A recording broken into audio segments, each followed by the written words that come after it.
En 1956, un homme créa de toutes pièces une organisation prestigieuse, dotée de chartes, d'armoiries et de prétendus parchemins anciens. Mais derrière cette supercherie se cache une vérité bien plus troublante. À la fin de cette vidéo, vous comprendrez pourquoi les historiens refusent encore aujourd'hui d'en parler publiquement. Le prieuré de Sion. 3 mots qui font frissonner les amateurs de mystère. Société secrète gardienne d'un secret millénaire, protectrice des descendants du Christ, détentrice de trésors inestimables. Le mythe est séduisant. Mais que se cache-t-il derrière cette légende? Une réalité occultée par l'histoire ou une construction savamment élaborée pour mystifier le grand public? Pour comprendre l'ampleur de cette énigme, il faut remonter aux origines, là où tout a commencé, Rennes-le-Château. En 1885, un jeune prêtre nommé Béranger Saunière est nommé curé d'une petite église perdue dans les Corbières. Mais très vite, l'abbé va vivre une expérience qui changera sa vie et, sans le savoir, allait donner naissance à l'un des plus grands mystères du XXe siècle. Selon la légende, l'abbé découvre dans son église des parchemins anciens, cachés dans un pilier creux. Des parchemins qui, selon certains, contiendraient des révélations explosives sur l'histoire du christianisme. Mais que disent réellement ces documents? Pourquoi ont-ils été cachés? Et surtout, qui les a placés là? Les réponses sont loin d'être simples. Car si les parchemins existent bel et bien, leur contenu et leur signification restent sujets à controverse.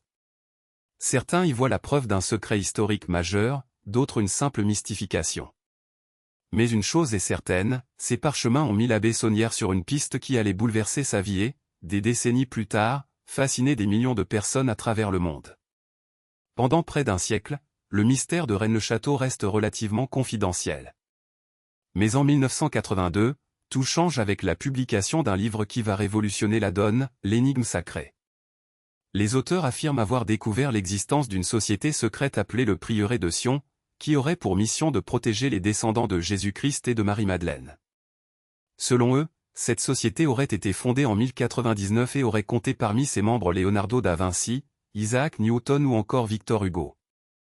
Mais le plus étonnant reste à venir, les auteurs affirment que les documents découverts par l'abbé Saunière à Rennes-le-Château sont liés à cette société secrète et contiendraient la preuve de l'existence de cette lignée divine. Le livre connaît un succès fulgurant et le mythe du prieuré de Sion devient planétaire. Des millions de lecteurs sont fascinés par cette histoire, qui semble mêler histoire, mystère et ésotérisme. Mais derrière ce succès se cache peut-être une réalité bien plus trouble. En 1990, une découverte va venir ébranler les fondements du mythe. Les documents utilisés par les auteurs de l'énigme sacrée ou pour étayer leur thèse sont déclassifiés par les autorités françaises. Et la vérité qui éclate est pour le moins surprenante, ces documents, loin d'être des preuves historiques, sont en réalité des faux élaborés de toutes pièces.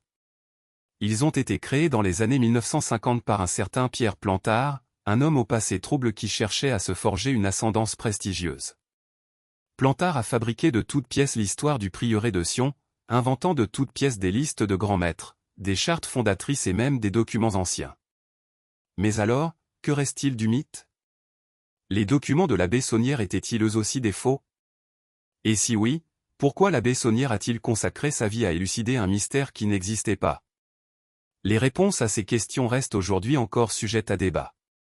Mais une chose est certaine, le mythe du prieuré de Sion, loin de s'effondrer, a continué de fasciner et d'inspirer de nombreuses théories, livres et même films. Car au-delà de la réalité historique, c'est peut-être la puissance du mythe lui-même qui continue de captiver notre imaginaire. Le prieuré de Sion, mythe ou réalité? La réponse est complexe. Si les documents utilisés pour étayer son existence se sont révélés être des faux, le mystère de Rennes-le-Château et des documents de l'abbé Saunière reste entier. Peut-être que la vérité se trouve quelque part entre ces deux extrêmes, dans une zone grise où histoire et légende se confondent. Une chose est certaine, le prieuré de Sion, qu'il ait existé ou non, a marqué les esprits et continue de fasciner. Il nous rappelle que derrière les mythes et les légendes se cachent souvent des réalités bien plus complexes et passionnantes que ce que l'on imagine. Et si le plus grand mystère n'était pas tant l'existence ou non du prieuré de Sion, mais notre propre capacité à croire en des histoires extraordinaires?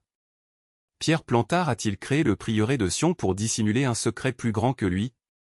Ou ce faux semblant n'était-il que le début d'une manipulation qui dépasse encore notre compréhension?